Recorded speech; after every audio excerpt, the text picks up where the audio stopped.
খবরদার, আজকের পর যদি তোর মুখ থেকে এই শব্দ বেরিয়েছে।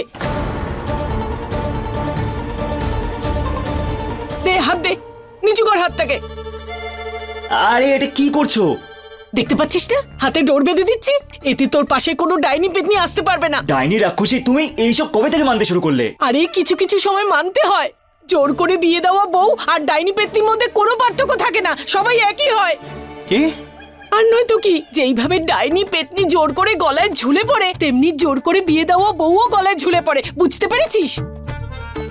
ও ভগবানের অশেষ কৃপা, আমার ছেলে বেঁচে গেছে, আমার সোনাটা। আরে ঠিক আছে, কিন্তু জোর করে বিয়ে তো হয়নি আমার। মা, তুমি তোরে বেঁধে দিয়েছো তো? খুশি?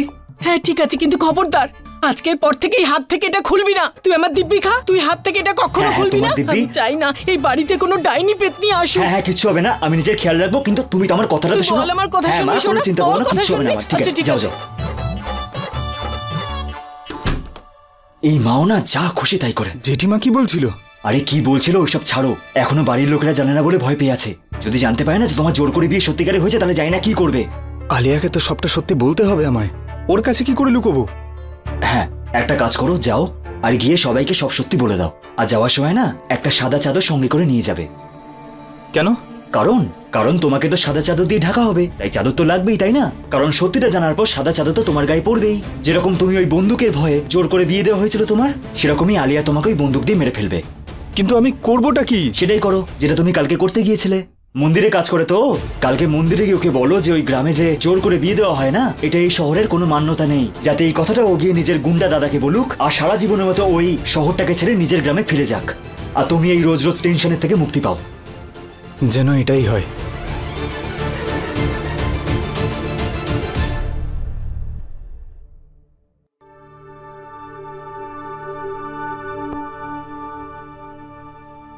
আজ আমি ভীষণ খুশি যে ডাক্তারবাবু এই জোর করে বিয়েটাকে মেনে নিয়েছেন।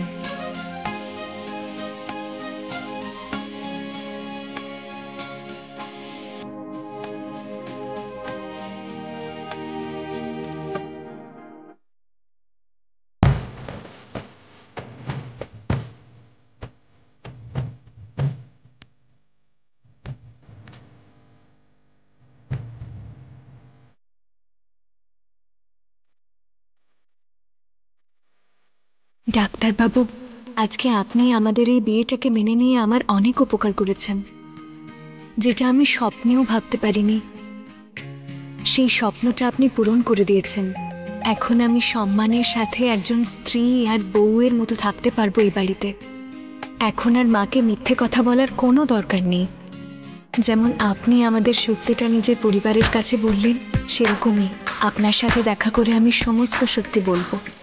কিন্তু তার আগে একবার স্ত্রীর অধিকারে আপনার পা ছুঁতে চাই।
হঠাৎ এমন কেন মনে হলো এখানে কেউ আছে?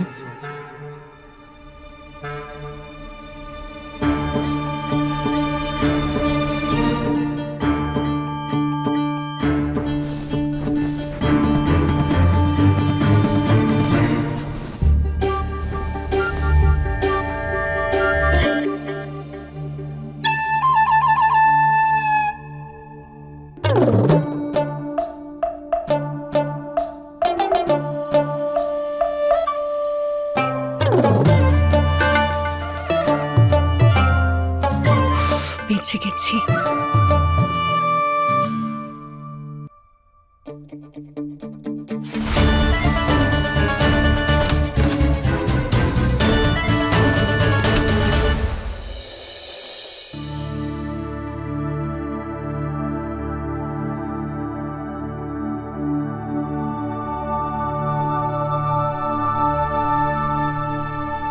আমি আপনার সাথে কাল মন্দিরে দেখা করব।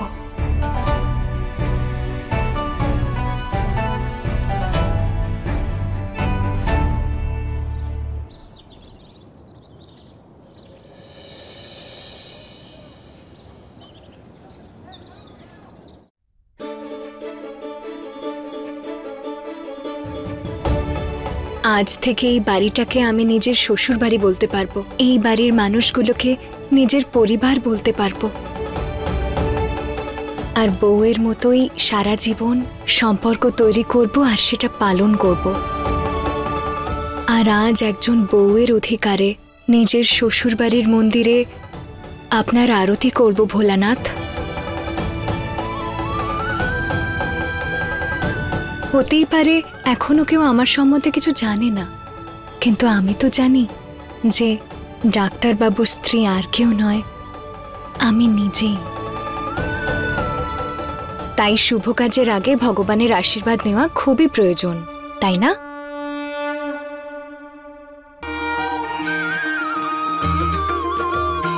ओम जय शिव ओंकारा प्रभु हर शिव ओंकारा ब्रह्मा विष्णु सदा शिव ब्रह्मा विष्णु सदा शिव अर्धांगी धारा ओम जय शिव ओंकारा।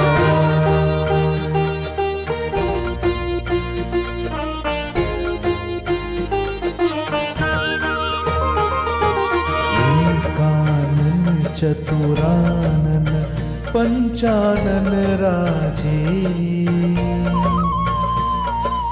हंसानन गरुड़ासन हंसानन गरुड़ासन वृषवाहन सा।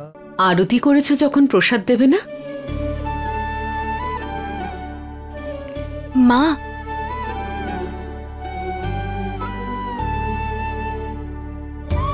ভালো থেকো।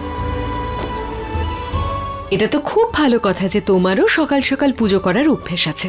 কেন অভ্যেস থাকবে না মা? আমাদের গ্রামে তো উনুন ধরানোর আগে আমরা ভগবানের পুজো করতাম। কমলা,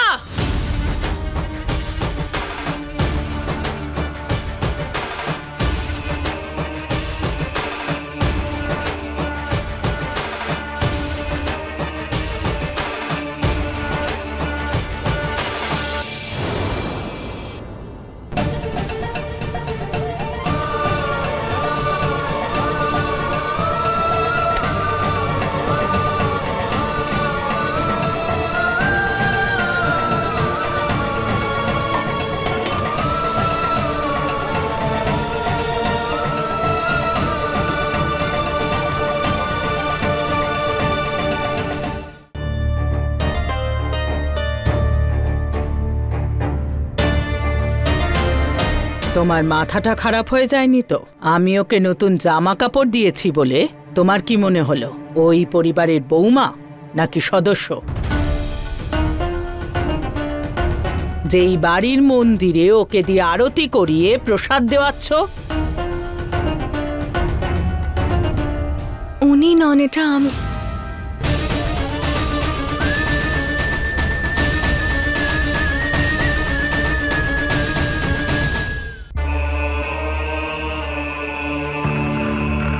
বলবে না, শুনবে। মন্দিরে যাচ্ছি, খুবই গুরুত্বপূর্ণ পুজো, তাই পুজোর সমস্ত জিনিসপত্র গাড়িতে রেখে দাও। আর তুমি, ও কাজের লোক, ওকে এত মাথায় চড়িও না, বুঝেছো?